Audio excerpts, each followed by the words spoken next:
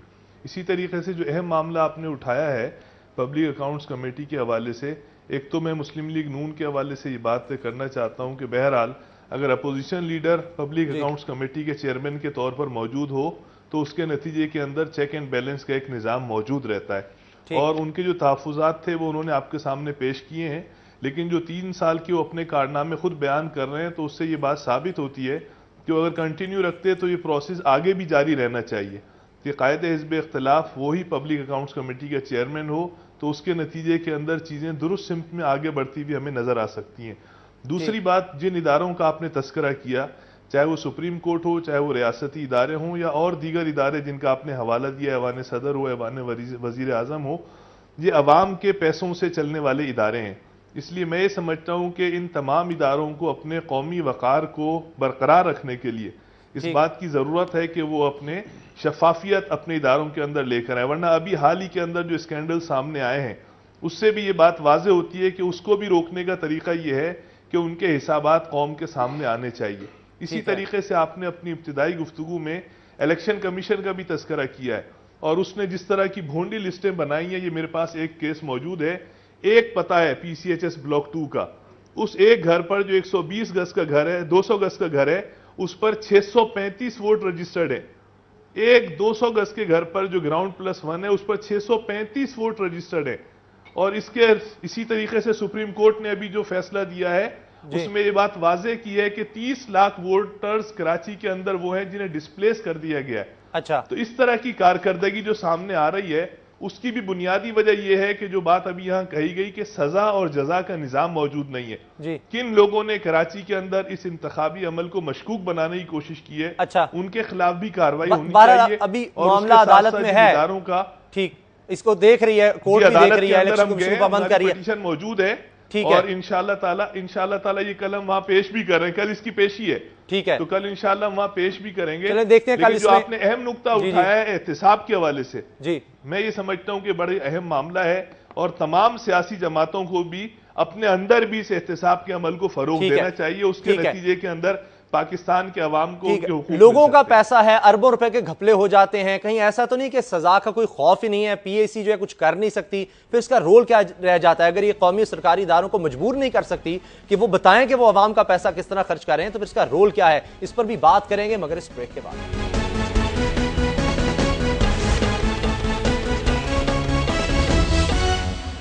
Break کے بعد خوش آمدید.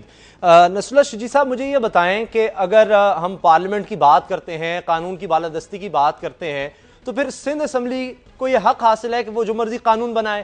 اگر اب میاں نواز شریف جو ہیں وہ یہ کہہ دیتے ہیں کہ ہڑتال 30 نومبر کو ہوگی سندھ بچاؤ کی, تو ہم اس کی حمایت کریں گے, تو یہ بھی قانون کا مذاق نہیں اڑایا جا رہا؟ پھر دیکھیں, عوام کی جو رائے ہے اور عوام کا جو جمہوری پروسیس ہے اس کے اندر یہ ان کا حق ہے کہ اگر وہ کسی معاملے میں اختلاف کرتے ہیں, وہ یہ سمجھتے ہیں اگر کہ یہ سندھ کے لوگوں کے ساتھ زیادتی ہو رہی ہے تو اپنی رائے کا اظہار کر سکتے ہیں. لیکن مجموعی جو صورتحال اس وقت بن رہی ہے, قانون تو قانون بن جاتا ہے, لیکن مجموعی بات جو میں آپ کے سامنے کہنا چاہ رہا ہوں, ایک ہے قانون سازی. یہاں پر تذکرہ آیا قراردادوں کا, قراردادوں کی حیثیت ردی کی ٹوکری سے زیادہ کچھ نہیں ہے. یہ ہماری پارلیمنٹ کو سوچنا چاہیے. ہماری پارلیمنٹ نے خارجہ پالیسی سے متعلق جو قرارداد منظور کی, اللہ رغم اس کی خلاف ورزی اور فیصلے جو ہوتے رہے. اسی طریقے سے ناموس رسالت کے حوالے سے, ابھی برما کے حوالے سے, اور خود انہوں نے بتایا کہ جو پیٹرولیم پرائسز ہیں اس کے حوالے سے, لیکن قراردادوں کی کوئی حیثیت نہیں بن رہی. اسی لیے میں یہ سمجھتا ہوں کہ بنیادی ذمہ داری تمام سیاسی جماعتوں کی بنتی ہے کہ اگر ایوان کسی چیز کے بارے میں اپنی رائے کا اظہار کر رہا ہے تو اس کا فالو اپ ہونے کی ضرورت ہے. اچھا ورنہ میں بھی سندھ اسمبلی میں رہا ہوں, بے شمار قراردادیں منظور ہوئی ہیں, اس کی کوئی حیثیت نہیں رہی ہے. ٹھیک ہے. دوسری بات یہ آئی کہ جو آپ نے اسمبلی کی بات کی اور قانون سازی کی بات کی جس کے خلاف سندھ کے عوام سراپا احتجاج ہیں, اس پوری قانون سازی کے پروسیس سے انہیں اختلاف ہے. قانون تو بن گیا, اکثریت کے بلبوتے پر آپ نے جس طریقے کا رویہ اختیار کیا وہ آپ کے سامنے آ گیا کہ آپ کے اپنے اتحادی آپ 4.5 سال مفاہمت کی بات کرتے رہے, مگر قانون کے مطابق ہوا سب کچھ, پورے مفاہمت کے عمل قانون ان کو حق دیتا ہے. کراچی میں 7,000 لوگ, کراچی میں پچھلے 4 سالوں میں 7,000 لوگ مارے گئے اور سندھ اسمبلی نے اس پر کوئی کارروائی نہیں کی اور سندھ کی حکومت نے اس پر کوئی کارروائی نہیں کی. اچھا اور میں آصف حسنین صاحب سے اس کے بارے میں جاننا چاہوں گا. کراچی کے اندر بیٹھ کر اسامہ, کراچی میں بیٹھ کر سپریم کورٹ نے فیصلہ دیا پچھلے سال, 1 سال گزر گیا, سندھ کی حکومت اس فیصلے پر عمل نہیں کرا سکی. اس سال اب تک کراچی میں 2,000 لوگ ٹارگٹ کلنگ کا شکار ہو چکے ہیں. تو اس لیے جو عمل ہے, یعنی نہ جو پارلیمنٹ کی قراردادوں پر عمل ہو رہا ہے, اس بات کو ثابت کرتا ہے, یعنی قانون کی حکمرانی ہمیں کہیں نظر نہیں آتی. آصف حسنین صاحب یہ مجھے بتائے گا کہ آپ کا تو خیال یہی ہوگا کیونکہ آپ کے کہنے پر اور آپ کی کوششوں سے بل پاس ہوا. آج میاں نواز شریف کہتے ہیں, ایک طرف کہتے ہیں کہ صدر جو ہیں ان سے وہ حلف لینے کو تیار ہیں, وہ آئینی صدر ہیں, مگر دوسری طرف ہم یہ دیکھتے ہیں کہ اگر سندھ اسمبلی ایک بل پاس کرتی ہے اس کی مخالفت ہوتی ہے. تو آپ اس پر کیا کہیں گے؟ دیکھیں اسامہ, پہلی بات تو یہ ہے کہ اگر آپ آرڈیننس لے کر آئے تو آپ پر یہ اعتراضات ہوئے کہ جی آپ یہ آرڈیننس لے کر آئے, آرڈیننس کی ضرورت کیا تھی, جب اسمبلی موجود تھی تو آپ کو بل پاس کرانا چاہیے تھا. جب ہم نے بل پاس کرایا تو اب یہ کہا جانے لگا کہ جی یہ بل اکثریت کی بنیاد پر پاس ہو گیا, اس میں بہت سی ریزرویشن ہیں سندھ کے لوگوں کی. 2 بڑی سیاسی جماعتیں جو اکثریت رکھتی ہیں وہی جماعتیں جو مینڈیٹ رکھتی ہیں سندھ میں, خواہ پاکستان پیپلز پارٹی ہو یا MKM ہو, اگر وہ 95% اسمبلی کے اندر موجود ہیں اور اکثریت کے ساتھ وہ کسی بل کو پاس کراتے ہیں تو ٹھیک ہے, اختلاف رائے کا حق ضرور ہے, لیکن کوئی اگر کھڑا ہو کر 5% یہ کہے کہ جی یہ تو بلی کو ہم کنڈیم کرتے ہیں, یہ بلی جو ہے وہ غیر قانونی ہے, غیر اخلاقی ہے, تو یہ کوئی جو ہے وہ نہ سمجھ میں آنے والی بات ہے. جو بل پاس ہوا ہے اس سے پہلے بھی آپ کو یاد ہوگا کہ اسی اسمبلی سے کئی ایسے بل پاس ہوئے سندھ اسمبلی سے جس میں کئی ڈسٹرکٹ اور ضلع بنائے گئے جب کسی کی ریزرویشن نہیں تھی. ابھی نصر اللہ شجی جو ہے ایک بات کہہ رہے تھے, میں ان کا جو کنٹرڈکشن ہے بالکل واضح ہے. انہوں نے کہا کہ جی ووٹر لسٹوں کی بات, یہ خود جو ہے الیکشن لڑ چکے ہیں اور جیت چکے ہیں پچھلے اس میں. جب وہ پچھلے جو ہے ٹینیور میں یہ الیکشن لڑے تو اس وقت کوئی ایسی ریزرویشن سامنے نہیں آئی. آج بھی آپ کو پتا ہے کہ الیکشن کمیشن کا ایک پروسیس ہوتا ہے اور تقریباً 3 پروسیس کے بعد ڈسپلے کرنے کے بعد یہ تمام چیزیں شائع ہوتی ہیں. آج یہ شائع ہونے کے بعد یہ کہہ رہے ہیں کہ جی اس میں یہ پرابلم آ گیا. جب یہ ساری چیزیں ڈسپلے ہوئی تو انہوں نے ان ساری چیزوں کو کیوں نہیں چیک کیا؟ اب اگر کوئی ایسی چیز ہے تو دیکھیں یہ تو پرابلم آ جاتی ہے. اگر پرابلم ہے, سپریم کورٹ اس سارے مسئلے کو ٹیک اپ کر چکی ہے. میں سمجھتا ہوں کہ ہماری لیگل ٹیم بھی جس پر بیٹھی ہے, دیگر لوگ بھی وہاں پر سپریم کورٹ میں ہیں, تو یہ مسئلہ حل ہو سکتا ہے اور یہ اتنا بڑا ایشو نہیں ہے. جہاں تک کراچی کی ٹارگٹ کلنگ کا تعلق ہے یا بلوچستان ایشو ہے, دیکھیں یہ واقعی یہ اوورال ایک ایسے حالات ہیں جو سب کو پتا ہے کہ یہ کہاں سے لنک کر رہے ہیں, اس کی صورتحال کیا ہے. اور آج جو اس وقت جو کراچی کی صورتحال ہے اس میں تو اب انتہائی سنجیدگی کے ساتھ, میں نے پہلے بھی شاید کہا کہ حکومت کو صرف نہیں تمام سیاسی جماعتوں کی ذمہ داری ہے. اگر کراچی میں طالبانائزیشن ہو رہی ہے, کراچی میں کرمنل ایلیمنٹ بڑھ گیا ہے, لیکن مسئلہ تو وہی ہے نا, جب پارلیمنٹ اپنی قراردادوں پر اپنے اداروں سے عمل نہیں کروا سکتی تو دہشت گرد کہاں اس کی سنیں گے. یاسمین رحمان صاحبہ, اس سے پہلے کہ میں طارق فضل چودھری صاحب سے اس بارے میں جواب ضرور لوں گا, لیکن مجھے بتائیں اگر PAC جو ہے اگر ہم اس پر دوبارہ آتے ہیں تو اپنے اداروں سے اگر عمل نہیں کروا سکتی, جس طرح میں بات کر رہا ہوں PTCL بھی ہے, نادرا ہے, وہ آڈٹ ہی نہیں کرا رہے, تو پھر آپ کے پاس حل کیا ہے؟ ان کو مجبور کیا جا سکتا ہے؟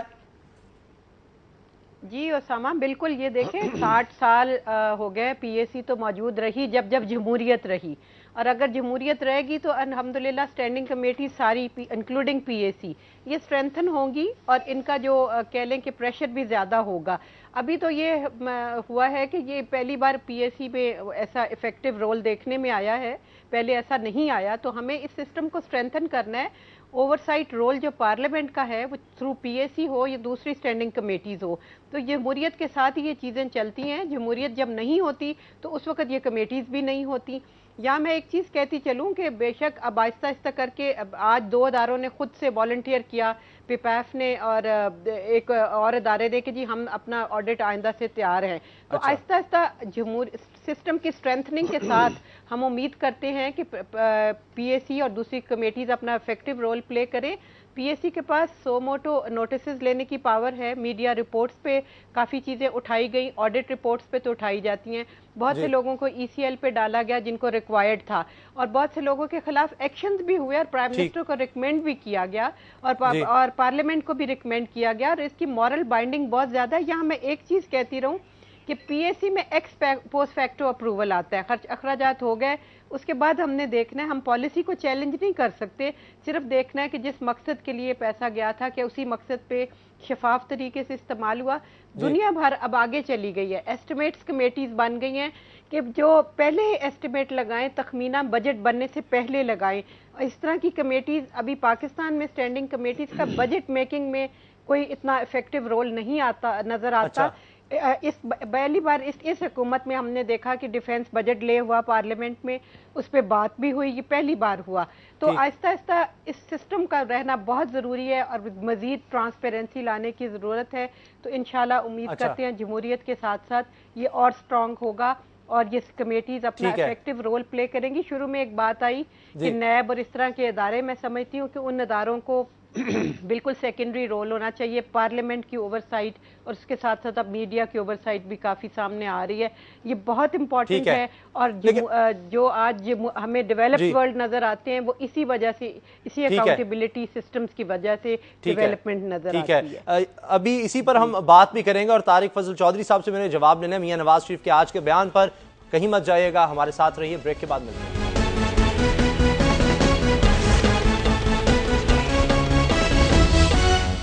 بریک کے بعد خوش آمدید. ڈاکٹر طارق فضل چودھری صاحب, میاں شہباز شریف جو ہیں آصف علی زرداری صاحب کو صدر نہیں مانتے, میاں نواز شریف کہتے ہیں شہباز شریف صاحب کو ایسا نہیں کرنا چاہیے, آئینی اور قانونی طور پر وہ صدر ہیں. اگر قانون اور آئین کی بالادستی کی اگر بات ہے تو سندھ اسمبلی کا حق ہے وہ جو مرضی قانون بنائے. آج میاں نواز شریف صاحب کہہ رہے ہیں کہ 30 نومبر کو ہڑتال کی یوم سیاہ کی ہم حمایت کریں گے, سندھ بچاؤ کمیٹی کی جانب سے کی جا رہی ہے, اس کو پھر ہم کیا کہیں؟ دیکھیں جی, بات یہ ہے اسامہ صاحب, میں بڑے ادب سے یہ عرض کروں گا کہ جب آپ انٹرویو کر رہے ہوتے ہیں کسی سیاسی شخصیت کو تو بعض اوقات ان کے جو منہ ہے ان میں الفاظ بھی آپ لوگ ڈالتے ہیں. جب آپ براہ راست ایک سوال کریں گے کہ کیا ایک شخص جو ہے وہ آئینی طریقے سے منتخب ہوا ہے یا نہیں, تو لازمی بات ہے اس کا جواب یہ ہے کہ صدر صاحب جو ہیں وہ آئینی طریقے سے منتخب ہوئے ہیں. یہی سوال آپ جنرل مشرف کے حوالے سے کریں گے تو ہم کہیں گے کہ وہ ایک غیر آئینی صدر تھے.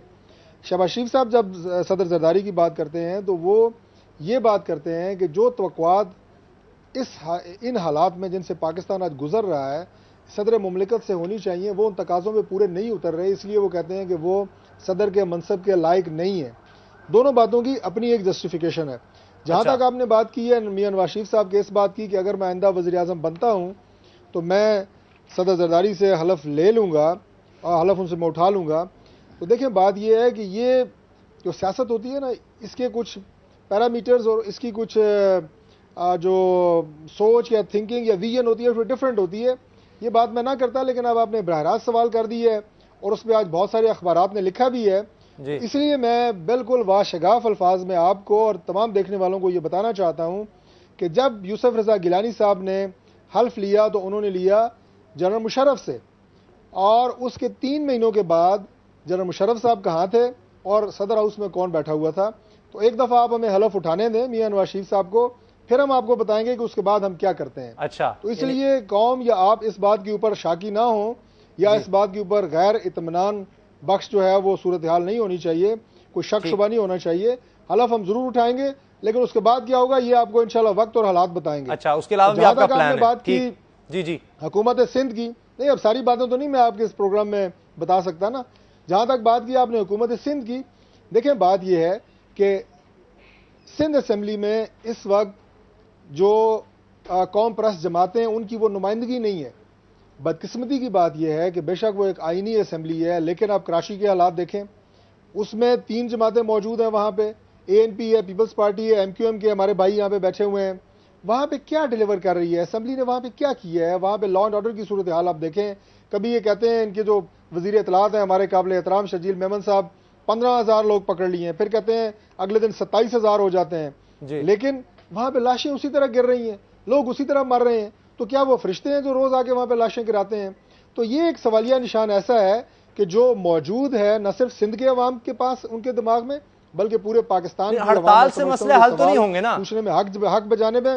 اور جو قوم پرست جماعتیں ہیں، یہ جو سسٹم جس کی یہ بات کر رہے ہیں، ایون پیپلز پارٹی کے وہ نمائندے جو اسمبلی کے اندر موجود ہیں انہوں نے اس پہ اعتراض کیا ہے. لیکن اگر آپ ایک چیز کو آپ بلڈوز کر دیں صرف اکثریت رکھنے کی بنیاد پہ، تو میرا خیال ہے کہ وہ لوگ جو اس وقت سندھ رورل کی نمائندگی کر رہے ہیں ان کی آواز کے ساتھ آواز ملانا یہ عین سندھ کے عوام کے ساتھ اظہار یکجہتی بھی ہے اور پاکستان کے ساتھ اظہار یکجہتی ہے. اچھا آصف حسین صاحب مجھے بتائیں کہ کیا پھر حل رہ جاتا ہے؟ قراردادیں اگر پاس کی جاتی ہیں ان پر عمل نہیں ہوتا، قانون کی حکمرانی کی ہم بات کرتے رہیں گے، اس سے تو قانون کی حکمرانی ہو نہیں جانی. سپریم کورٹ کے احکامات پر عمل نہیں ہوتا تو پھر کیا ہوگا؟ کیا کریں؟ عوام تو خود جا کے نہیں کروا سکتے عمل. اسامہ آپ نے دیکھیں بالکل صحیح بات کی، لیکن یہاں پر ایک بات بالکل واضح ہے کہ کسی بھی جو ہے اسمبلی کا جو کام ہے پارلیمنٹ کا وہ قانون سازی ہے. نو ڈاؤٹ کہ اس وقت جو ہے قومی اسمبلی نے 18ویں 19ویں اور 20ویں ترامیم کے علاوہ کئی ایسے قوانین اس اسمبلی سے پاس ہوئے ہیں، خواہ وہ ایجوکیشن کے حوالے سے ہوں، ڈرگ ریگولیٹری اتھارٹی ہو یا خواتین کے حوالے سے ہو. تو کئی ایسے قوانین پاس ہوئے ہیں جو واقعی جو ہے جس کی ضرورت تھی اور بہتر جو ایک قومی اسمبلی کا کام تھا وہ اس اسمبلی نے پارلیمنٹ نے کیا ہے. اب اس کو امپلیمنٹ کرانے کا جہاں تک تعلق ہے، جن اداروں نے اس کو امپلیمنٹ کرانا ہے اور پھر اس کی جو مانیٹرنگ کرنی ہے، اگر وہ ادارے اس کی امپلیمنٹ نہیں کرا پا رہے تو پھر ریاست یا حکومت کی ذمہ داری ہے. تو حکومت اور ریاست کی ذمہ داری اپنی جگہ پر ہے، جو ادارے ہیں ان کی ذمہ داری اپنی جگہ پر ہے اور پارلیمنٹ کی ذمہ داری اپنی جگہ پہ ہے. پارلیمنٹ نے تو اپنا کام انجام دیا ہے، اب ذمہ داری حکومت کی ہے کہ وہ اس کو مانیٹر کرے اور اداروں کو پابند کرے کہ ان تمام جو ادارے سپریم کورٹ کے آج FIA اور دیگرز کو دیکھیں تو وہ سپریم کورٹ کے جو ہے آرڈرز کو جو ہے وہ اوبے نہیں کر رہے. تو میں پھر یہ کہوں گا کہ کیونکہ ایک سسٹم ابھی جو ہے وہ چل رہا ہے اور اس سارے سسٹم میں جمہوری سسٹم اس کو اگر کنٹینیو ہوتا ہے تو ظاہر سی بات ہے ایک وقت ایسا آئے گا کہ جہاں آج اسٹینڈنگ کمیٹیز اور دیگر جو ہے وہ کھل کر اس بات کا اظہار کر رہے ہیں کہ کہاں پر بھی جو ہے وہ جھول موجود ہے تو وہ آگے جا کر جو ہے ان تمام چیزوں کو بھی کور کر سکتے ہیں. میرے پاس وقت کم ہے کہ سسٹم کو کنٹینیو ہونے دیا جائے. یاسمین رحمان صاحبہ، اگر یہ جو ادارے ہیں جن کی ہم بات کر رہے ہیں، عوام کا پیسہ یہ لوگ خرچ کرتے ہیں، مجھے بتائیں اگر یہ آپ کی بات نہیں مانتے پبلک اکاؤنٹس کمیٹی کی، پارلیمنٹ کی، تو پھر آپ کے پاس کیا حل ہے؟ ان کے خلاف کیا ایکشن لیا جا سکتا ہے؟ کیا معاملہ پھر نیب کو بھیجتے ہیں اگر کوئی گھپلہ سامنے آتا ہے تو؟ نہیں دیکھیں، کچھ چیزیں نیب جو ہوتی ہے وہ ہر کمیٹی میں موجود ہوتی ہے، FIA کے بھی نمائندے موجود ہوتے ہیں. اگر انویسٹیگیشن کرنی ہو تو ہم نیب یا FIA کو ریفر کرتے ہیں. لیکن آپ نے کہا کہ اگر وہ آڈٹ نہیں کرواتے تو اس کے لیے بیسٹ تو یہی ہے کہ ہم ریفر کریں پارلیمنٹ میں، اور پارلیمنٹ میں اس پہ ڈیبیٹ بھی ہو، ووٹ بھی ہو، اور یہ آئینی تقاضا نہیں پورا کرتا تو اس کے لیے مزید لیجسلیشن کر کے اس کو مزید فوکس کیا جا سکتا ہے اور یقیناً پرائم منسٹر کے بھی اس میں کی نوٹس میں لایا جا سکتا ہے. لیکن جو مورل پریشر PAC کی ریگولر میٹنگ سے ہوتا ہے اس سے میں بہت فرق پڑتا ہے، سسٹم میں بہت فرق پڑتا ہے. ہمیں بیسیکلی اس سسٹم کو بہت زیادہ جو ہے اس کو بائنڈ کرنے کی ضرورت ہے. آپ نے قومی اسمبلی کی قراردادیں کہیں تو میں یہ بھی کہتی چلوں ابھی اس ملک میں جمہوریت تو سٹرونگ ہونی ہے کیونکہ قراردادیں لیگلی بائنڈنگ کہیں بھی نہیں ہیں. قرارداد قومی اسمبلی پاس کرے تو وہ ایگزیکٹو پہ بائنڈنگ نہیں ہے. تو کیا وہ وقت آئے گا کہ ہماری اسٹینڈنگ کمیٹی کی ریکمنڈیشنز ہوں یا قراردادیں ہوں تو وہ بائنڈنگ ہو جائیں آفیشلز پہ کہ اس پہ عمل کرنا ضروری ہوگا، جیسے کہ بہت سارے ممالک میں ہوتا ہے. تو